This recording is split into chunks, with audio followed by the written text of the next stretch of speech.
kugira ngo ibi bintu bigabanuke naho bitohera ababibonye ntibazotinye gukoma induru, abo bikorewe banyene kunyuruzwa ntibazotinye gukoma induru, kubera bimaze kwibonekeza yuko iyo umuntu anyurujwe hari iterabwoba rikomeye rikorerwa umuryango, rigakorerwa abegereye uwo yanyurujwe, bababwira bati ntimuzohirahire ngo muvuge na gatoyi ibyashikiye uwo muntu.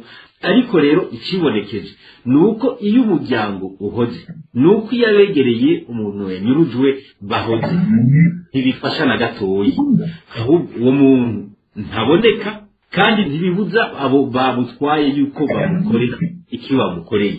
Ariko iyo bakoma induru irashobora gufasha cyane. Abarundi bahagurukiye rimwe, nta muntu n'umwe ivyo bintu biriko birakorerwa bidashobora gushikira. Ni ukuvuga yuko uhora uno musi uvuga uti kugira ngo nikingire reka nihorere ivyo biraba abandi, ejo uzokenera yuko bakuvugira abo bandi kubera wahoze, ivyo bintu bikabandanya kubera abo babikora bavuga ati ko abarundi tubibakorera bakihorera, ati reka twibandanize kubera tubona yuko atana kimwe babwiye. Wihoreye ucumengo ntaco bikubwiye, nawe ejo uwiwawe bizomushikira. Mugabo rero ikintu nyamukuru nagira nshikirize niki, urabona tugeze kuvuga yuko ivyo bintu hari ababikora kugira ngo bihore, hari ababikora kubera ugwanko usanga bafitiye abana bariye. Ikintu nyamukuru ni inyigisho duha abana bacu.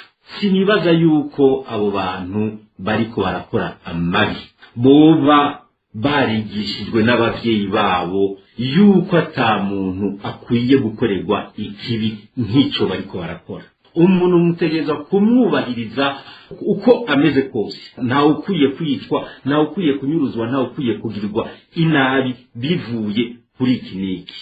Naho umuntu yoba yakoze inabi agakora ikosa, nico ubutungane bubereyeho, uyo muntu yategerezwa kujanwa imbere y'ubutungane bakamucira urubanza bivanye n'ikibi yakoze. Nta muntu yotegerejwe kunyuruzwa mu gihugu. Hari wigeze kubaza ati none ati ubutegetsi bwacu ati none bwoba bugizwe n'abicanyi. Sinashaka gukoresha iryo jambo, mugabo iyo ndavye agashinyaguro k'abategetsi, uravye inzara yisha abarundi umunsi, uravye ingene babuze byose, uravye ingene abanyuruzwa ubutegetsi bukihorera mbere bukavuga yuko n'ivyo bintu bitabaho, ni ijambo ribabaje cyane. Umuntu avyumvire yuko abo bategetsi ari abicanyi ntiyo bayibeshe.